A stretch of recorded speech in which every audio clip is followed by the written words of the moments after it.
Hello students, welcome to Limba classes. तो आज हम बात करेंगे MHI 04 के एक बहुत ही इंपॉर्टेंट टॉपिक की। आपका एग्जाम है परसों MHI 04 का, और इसका एक बहुत ही इंपॉर्टेंट टॉपिक है जो है इकोनॉमिक रिफॉर्म्स, 1991 के इकोनॉमिक रिफॉर्म्स। उसके बारे में हम इस वीडियो में बात करेंगे।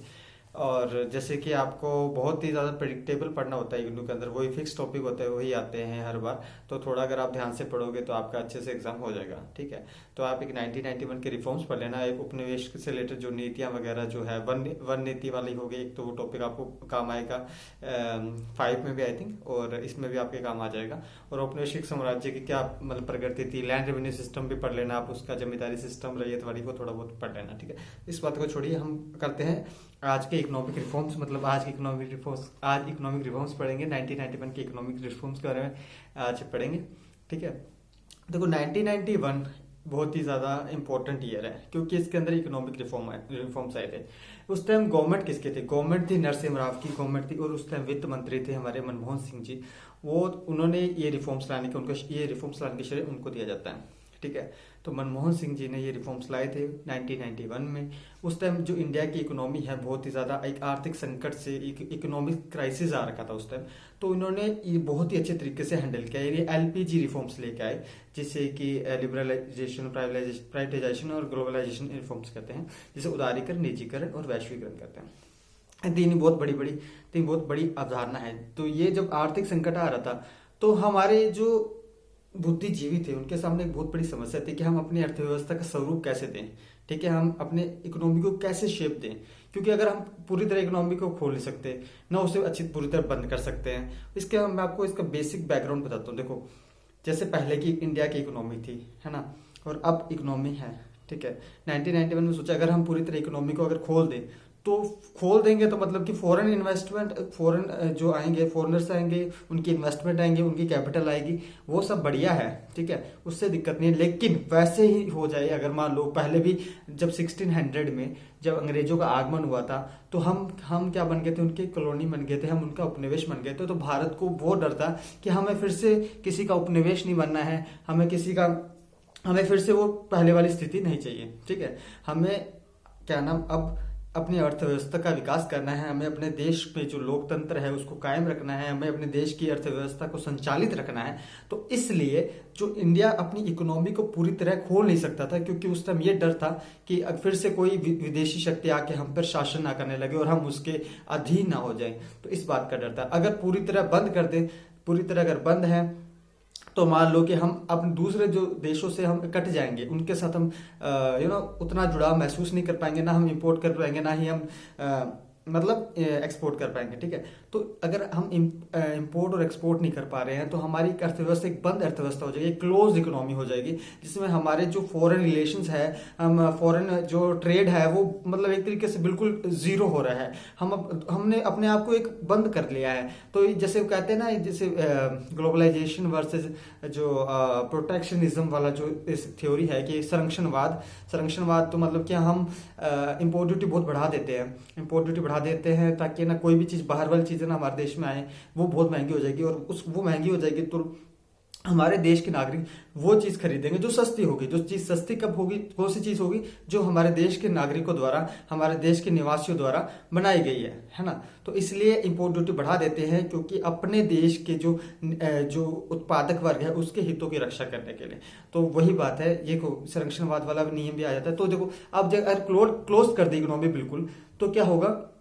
बिल्कुल मतलब क्लोज कर दिया तो हमारे एक तरीके से हम बिल्कुल अलग हो गए, कट जाएंगे। और बिल्कुल खुला कर दिया तो इतने कैपिटल आ जाएगी, हमें डर था कि कोई फिर से हम पे शासन ना करने लगे। तो एक ऐसा स्वरूप दिया जिसे कि हम कहते हैं मिक्स्ड इकोनॉमी का फॉर्म दिया, जिसमें कि ना तो पूरी तरह खोला, ना ही पूरी तरह बंद किया, एक मिक्स्ड फॉर्म दिया। इसलिए इसे मिक्स्ड इकोनॉमी भी कहते हैं। मिक्स्ड इकोनॉमी हमने अपनाया था, सिद्धांत अपनाया था।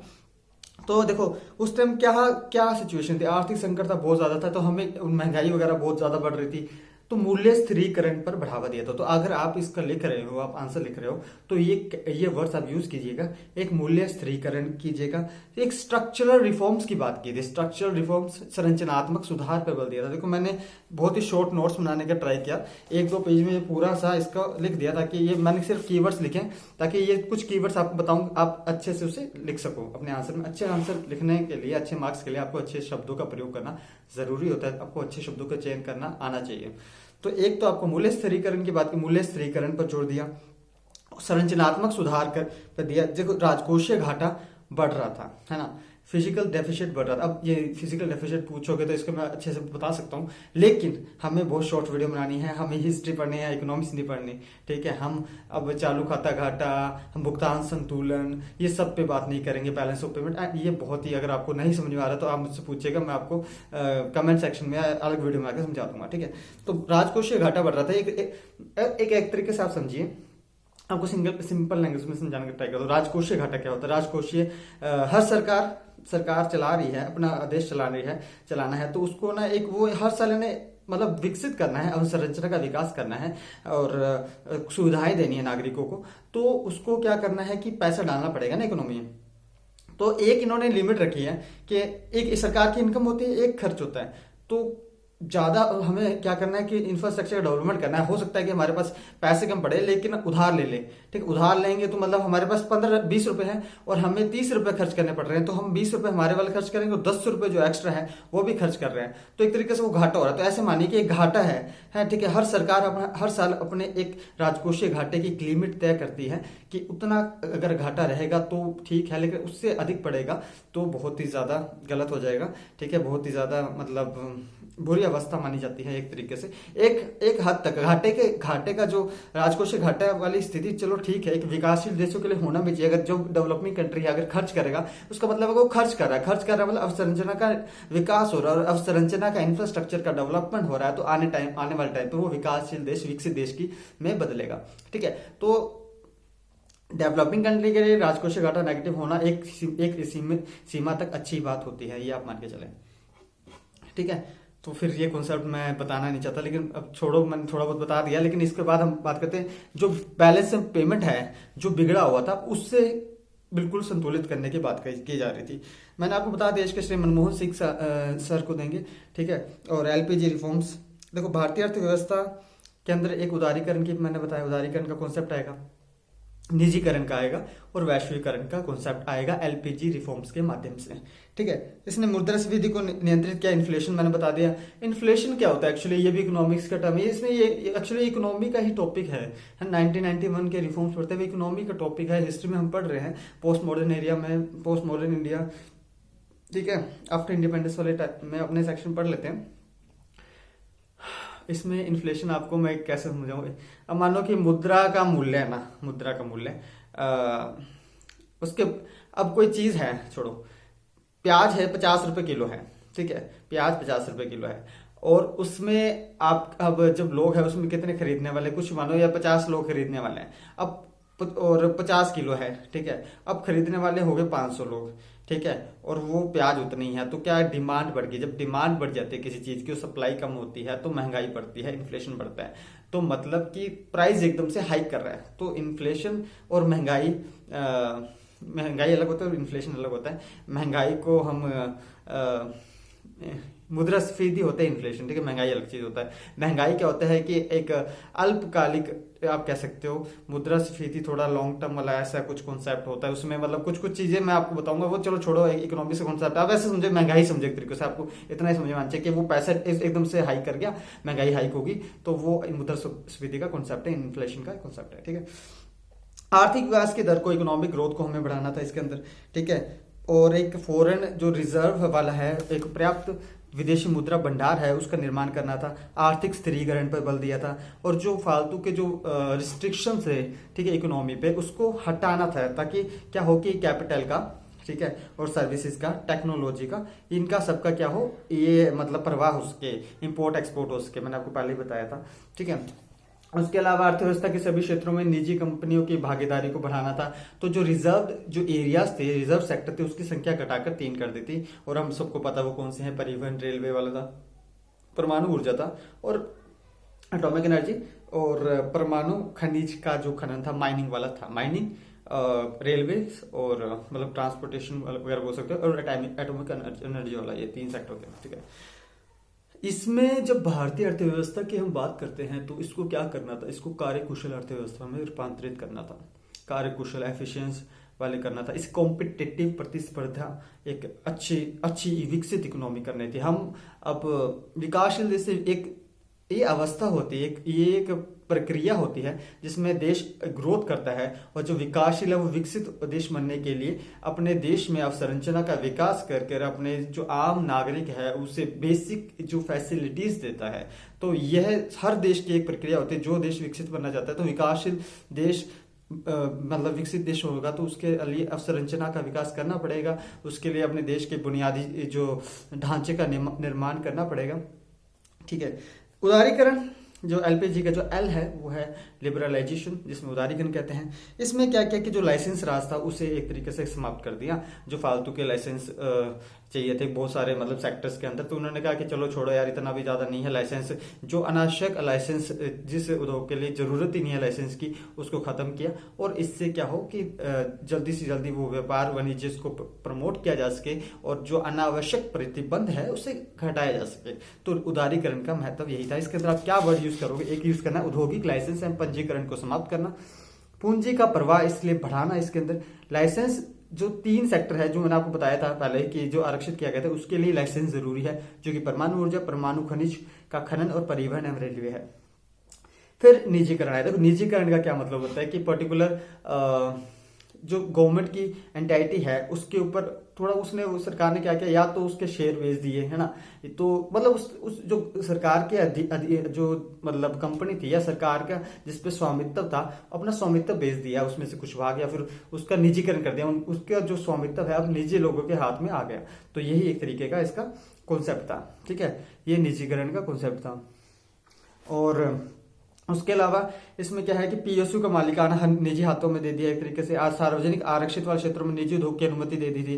राजनीतिक हस्तक्षेप इसमें पीएसयू में घटाने की बात की, क्योंकि इससे उत्पादन जो राजनीतिक सरकार के जब अंडर था ना तो इतना ज्यादा बेनिफिट नहीं हो रहा, तो सरकार अपनी हिस्सेदारी बेचना चाहती थी। जब सरकार अपनी हिस्सेदारी बेचेगी तो ये क्या आ गया कि जो प्राइवेट सेक्टर है उसके हाथ में आएगा। जब प्राइवेट सेक्टर के हाथ में आएगा तो उनको क्या चाहिए कि उनको ये है कि चलो फायदे से मतलब होता है, ठीक है, तो वो आपको क्वालिटी देंगे, आपको गुणवत्ता देंगे उस चीज में। हो सकता है वो चीज आपको महंगी पड़े लेकिन उसके अंदर गुणवत्ता मिलेगी आपको। इसलिए इसका प्राइवेटाइजेशन भी किया।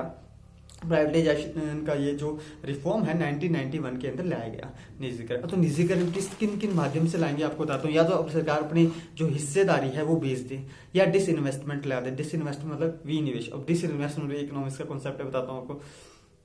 मतलब मानो कि सरकार अपने हिस्सेदारी जो बेचती है ना, और जैसे सरकार कोई कंपनी है उसके अंदर 80 मतलब 100% सरकार की मतलब भूमिका थी, मतलब सरकार की ही सरकार उसका पूरी तरीके से मालिक था, ठीक है। अब सरकार ने कहा कि हम लोग को पैसे की जरूरत है, मैं घाटे में चल रहा हूँ, तो आप ऐसे करते हैं कि ना आप ना मैं अपनी 60% हिस्सेदारी या 70% हिस्सेदारी आप बेच रहा हूँ, और इसके बाद जो इस पे आप 70% जो हिस्सेदारी बेच रहा हूँ, तो मान लो मैंने उसके वो खरीद लिया और मैंने वो 70% हिस्सेदारी खरीद ली, तो मैं उसका मालिक होऊंगा 70% और 30% मालिक होगा सरकार। तो वो किसके हाथ में चलेगा, वो मेरे हाथ में आ गया। वो मेरे हाथ में आ गया तो मतलब कि वो निजी व्यक्तियों के हाथ में आ गया। तो ऐसी ये चीज एक निजीकरण को प्रमोट कर रहा है। डिसइन्वेस्टमेंट मतलब सरकार अपनी हिस्सेदारी जब बेचती है तो वो क्या नाम विनिवेश होता है, ठीक है। डिसइन्वेस्टमेंट आज की सरकार हर साल टारगेट रखती है अपने लिए, ठीक है, तो ताकि उसमें प्राइवेटाइजेशन को प्रमोट किया जाए, ठीक है। तो ये आजकल निजीकरण चल रहा है। इससे लोग उसमें बहुत ही बड़ा ये कॉन्फ्लिक्शन या फिर आप कह दो कोई कॉन्फ्लिक्ट वाला ये मुद्दा है, क्योंकि कुछ बोलते हैं कि निजी हाथों में क्यों जा रहा है, सरकार को अपनी हिस्सेदारी कायम रखनी चाहिए, और कुछ लोग कहते हैं कि इससे गुणवत्ता में सुधार होगा। जैसे लाल किला है वो अब प्राइवेट सेक्टर के हाथ में है, तो कुछ लोग उसे अच्छा मानते हैं और कुछ लोग बुरा मानते हैं। ये एक बड़ा ही सेंसिटिव इशू है। चलो उसको हम छोड़ते हैं, अगले पॉइंट की बात करते हैं। वैश्वीकरण। वैश्वीकरण एक्चुअली ग्लोबलाइजेशन का मतलब ये होता है कि एक हम ऐसा ग्लोबल एक वैश्विक एक गांव बना देंगे ना, जिसमें सभी एक दूसरे से जुड़े हो। मतलब कि सभी देशों को एक छत के नीचे हम जोड़ रहे हैं, है ना। सभी देशों को एक छत के नीचे जोड़ दिया, एक अम्ब्रेला ऑर्गेनाइजेशन मान लो। या फिर जैसे आपको बताता हूं, जैसे आप मानो कि एक आपने सुना होगा एडिडास वाला, नाइकी वाला, ठीक है, ऐसे ऐसे बहुत सारे आपने ब्रांड सुने होंगे, लेंसकार्ट मान लो, मैकडोनल्ड मान लो, मैकडी, डोमिनोज, ये सब अलग अलग देश का ऐसे मानो कि है, ठीक है। ये एक, अब आप मॉल में जाओगे तो सभी कैसे एक एक मतलब पर्टिकुलर एक मॉल के अंडर एक ही छत के नीचे वो सारे हैं। कोई कुछ हो सकता है ब्रांड अमेरिका के हो, कुछ हो सकता है कि जर्मनी के हो, ठीक है, कुछ हो सकता है कि इंग्लैंड के हो, कुछ हो सकता है ऑस्ट्रेलिया के हो, लेकिन वो एक ही छत के नीचे कैसे आए, ये कभी आपने सोचा है? ये सब वैश्वीकरण का परिणाम है। वैश्वीकरण क्या करता है कि जो एक देश का दूसरे देश से जोड़ता है, एक देश को दूसरे देश से जोड़ता है, उनकी सुविधा, वो एक मतलब एक तरीके से एक परिवार का हिस्सा हो गए हैं। अब ये सारे 4 अलग अलग देश के जो ब्रांड है 4, वो इंडिया में आ गए हैं। कैसे आए हैं कि हमने इसको अपने एक फैमिली में अडॉप्ट कर लिया है। फैमिली में अडॉप्ट कर लिया मतलब कि हमने एक दूसरे से जोड़ा है। कि माध्यम क्या है? माध्यम है वैश्वीकरण, है ना। तो इसको मैं अगर आपको बहुत तथ्यात्मक रूप से बताने का प्रयास करूं तो इसमें आप लिख सकते हो कि विश्व को एक व्यापारिक गांव में परिवर्तित करना वैश्वीकरण का मुख्य उद्देश्य है, ठीक है। और इससे क्या होता है कि विदेशी निवेश को विदेशी निवेश, फॉरेन इन्वेस्टमेंट आती है, व्यापार को बढ़ावा मिलता है, उत्पादन को बढ़ावा मिलता है और वित्तीय व्यापार बढ़ता है, ठीक है। ये कुछ इसके तथ्यात्मक पहलू थे। और ये कैसे हम प्राप्त कर सकते हैं इसकी बात हम करते हैं। जैसे आयात दरों में कटौती करके, है ना, आयात दर कम कर देंगे तो वो चीजें बाहर, अगर मैंने किसी चीज पे 20% था मेरा, ठीक है, तो 100 रुपए की कोई चीज थी, वो हमें बेचते थे, तो 20 रुपए मैंने टैक्स लगा दिया, इंपोर्ट ड्यूटी लगा दिया, कहने का मतलब 120 रुपए की इंडिया बिकती थी, ठीक है। और वही चीज में मैंने अगर 0% कर दिया या 5% कर दिया तो 105 रुपए। तो उन्हें पता लगा कि हाँ, अब हमारा हमें क्या ना, पहले जो 120 रुपए जहां पे करने पड़ते थे, या फिर वह 105 रुपए, मतलब हमें इंपोर्ट ड्यूटी का कम का सामना करना पड़ेगा। तो अगर फिर जो दूसरे देश में जहां ये सामान जा रहा है वहां पर वो सस्ता मिल रहा है, तो फिर उसकी डिमांड बढ़ेगी तो फिर वो ज्यादा एक्सपोर्ट करेगा, तो फिर उस देश का फायदा होगा। तो पर्टिकुलर यही बात है, आयात दरों में कटौती कर वैश्वीकरण ने बढ़ावा दिया है पूंजी को, ठीक है। एक तरीके से आप समझो दीर्घकालिक व्यापार नीति भी है कि ओपन कंपटीशन वगैरह वाला कॉन्सेप्ट आ गया था, प्रतिबंधों को हटाकर मुद्रा की आंशिक परिवर्तनीयता और विदेशी निवेश की सीमा में बढ़ोतरी करके, पर्टिकुलर हाँ इस सेक्टर में आप पहले 30% कर पा रहे थे, आप 50% तक आप इन्वेस्टमेंट कर सकते हो। सो ये एलपीजी रिफॉर्म्स है, वो हम 1991 के आर्थिक सुधारों में, 1991 के आर्थिक नीति में, या फिर आप कहीं कहीं जगह आएगा आपको कुछ 1990 के बाद आर्थिक रिफॉर्म्स, इसके अंदर हम पढ़ते हैं। तो बहुत ही इजी कॉन्सेप्ट है जिसमें हम उदारीकरण, निजीकरण और वैश्वीकरण की बात करते हैं। उदारीकरण क्या करता है कि जो लाइसेंस राज और जो पंजीकरण वाला था उससे समाप्ति की बात करते हैं। निजीकरण में क्या होता है, सरकार अपनी हिस्सेदारी बेचती है या फिर किसी भी अपनी संस्था का निजीकरण कर सकती है। और जो तीसरा है वैश्वीकरण, वो क्या करता है कि सभी देशों को एक छत के नीचे लाता है, सभी देशों को जोड़ने का काम करता है। इसकी संकल्पना है कि एक वैश्विक ग्राम का मतलब बनाए, ठीक है। और ये इसमें हमने बताया कि जो मुद्रास्फीति है या फिर इन्फ्लेशन को कंट्रोल करने की बात की गई थी, मूल्य स्थिरीकरण पे बल दिया गया था। सो इस वीडियो में इतना ही है। इसमें हमने ये पूरा पहलू समझने का कोशिश किया और आपके लिए ये वीडियो को ज्यादा से ज्यादा शेयर कीजिए। हो सकता है आपकी मर्जी, मन हो तो कीजिए, नहीं हो तो कोई बात नहीं, क्या दिक्कत है। और कोई दिक्कत हो, कॉन्सेप्ट हो तो मुझसे जरूर पूछिए। और हमारे टेलीग्राम जो ग्रुप है उसका आप ज्वाइन कर सकते हैं, उसका लिंक मैं डिस्क्रिप्शन बॉक्स में डाल दूंगा। और इस वीडियो में इतनी, थैंक यू सो मच।